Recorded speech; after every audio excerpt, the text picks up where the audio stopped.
Bon, pour rappel, c'est à l'invitation du Premier ministre Boris Johnson, le président Abdel Fattah el-Sisi a participé la semaine dernière à la conférence de l'ONU sur le climat COP26 qui s'est tenue à Glasgow. La participation de l'Égypte à la COP26 a eu lieu à la lumière du rôle important du pays au niveau régional et international, et ce dans le cadre des négociations sur le changement climatique. Tout de suite, les détails.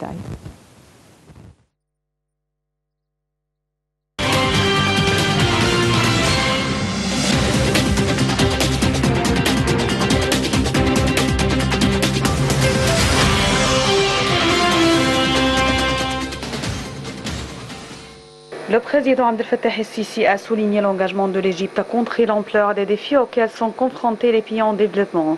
Il a en outre mis l'accent sur l'importance de la lutte contre les changements climatiques et surtout dans le continent africain qui est confronté aux répercussions néfastes de ce phénomène, bien qu'il n'en soit pas responsable. Le chef de l'État a souligné la nécessité pour les pays développés de respecter leurs engagements de fournir les 100 milliards de dollars alloués pour aider les pays en développement à relever les défis engendrés par les changements climatiques. Ces déclarations se sont intervenues lors du discours du président Abdel Fattah el-Sisi prononcé lors du sommet des Nations Unies sur les changements climatiques COP26 qui s'est tenu à Glasgow. Le président a en outre examiné la préoccupation des pays en développement par l'écart entre les financements disponibles et le volume des défis réels.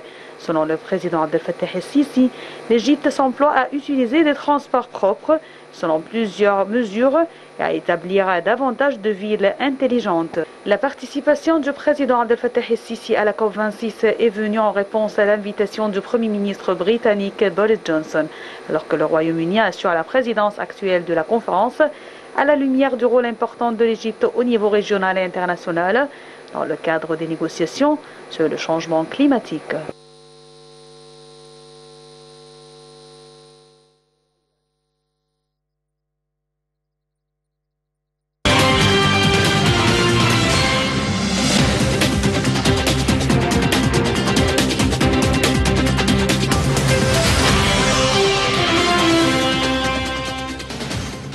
Justement, à présent, nous avons avec nous en ligne, en direct, monsieur l'ingénieur Abdel Nasser Taha, président du bureau de l'Égypte au sein de la Fédération internationale des agences immobilières. Bonsoir, monsieur l'ingénieur Abdel Nasser Taha. Bonsoir à vous. Justement, pour rappel, c'est le président Abdel Fattah el-Sisi qui a exprimé la préoccupation des pays en développement pour l'écart entre les financements disponibles et le volume des défis réels. Aujourd'hui, quand on suit de près de telles conférences sur les changements climatiques, sur cet écart entre les pays industrialisés et les pays en développement, aujourd'hui, tout d'abord, quel regard vous avez sur les recommandations de cette édition de la COP26 et ses résultats?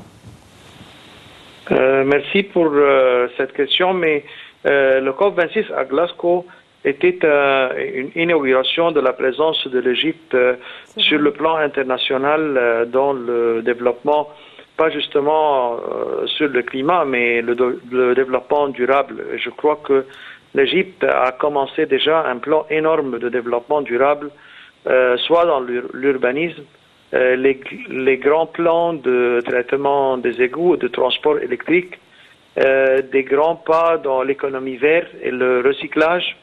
Même la nouvelle loi de l'environnement qui a été lancée depuis quelques mois indique que l'Égypte, comme elle a fait des grands pas dans le développement urbanisme, qu'on le considère exceptionnel, je crois que les plans de développement durable et du respect de l'environnement sera toujours de très grands résultats en Égypte.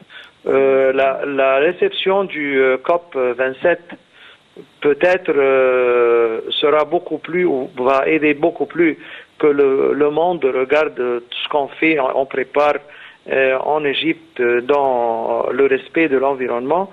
Et je crois que cette étape est essentielle, que le monde voit ce qui se passe en Égypte, soit dans les villes ou le développement ou le respect du climat. Très bien. Monsieur l'ingénieur, vous venez justement de rappeler les efforts déployés par l'Égypte dans le cadre du plan du développement durable, que ce soit, comme vous l'avez justement rappelé, l'énergie verte, l'énergie renouvelable, les transports justement électriques et ainsi de suite. Est-ce que c'était un grand défi, est-ce que ça reste un grand défi pour l'Égypte, pour un pays en développement, de réaliser un tel plan ambitieux de développement durable?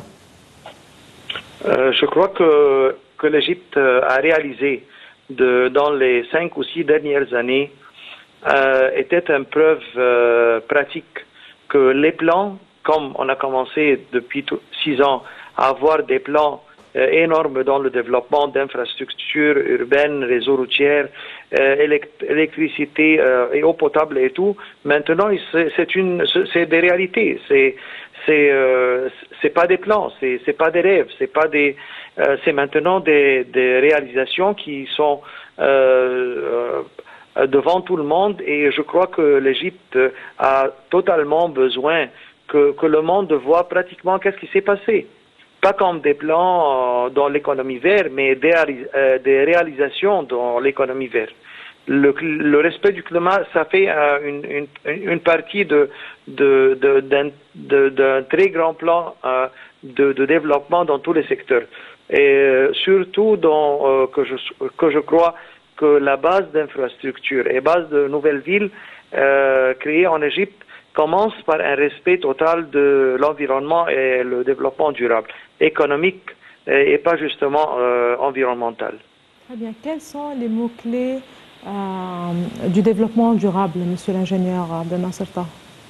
Je crois qu'il y a des normes internationales maintenant et des critères qui doivent être appliqués. C'est pas justement des idées. Il y a des normes internationales qu'on doit respecter et qu'on doit faire des mesures pour le transfert du cas existant sur Terre, et avoir des indicateurs, des indices qui mesurent les résultats.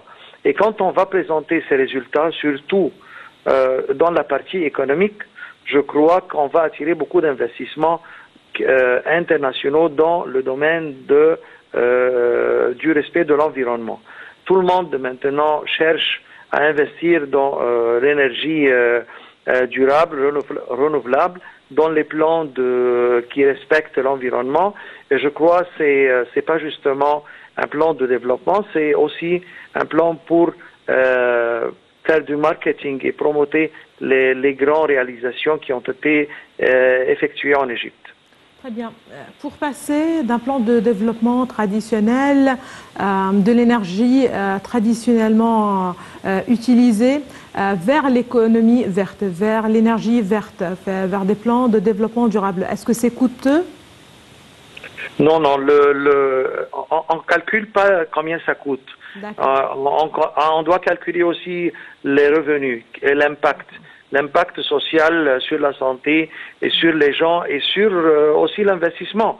Quand il y a maintenant des grandes chaînes et des grands projets qui investissent dans le recyclage, on voit que ces gens réalisent beaucoup de profits, beaucoup de revenus.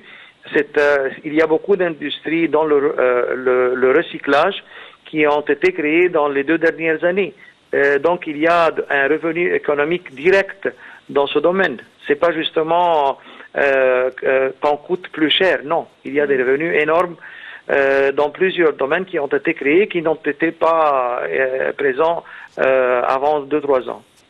Très bien. Encore une fois, retour sur cette édition qui sera un petit peu particulière et pour l'Égypte et pour l'Afrique de la COP 27, puisque c'est l'Égypte qui devra accueillir justement cette édition en 2022.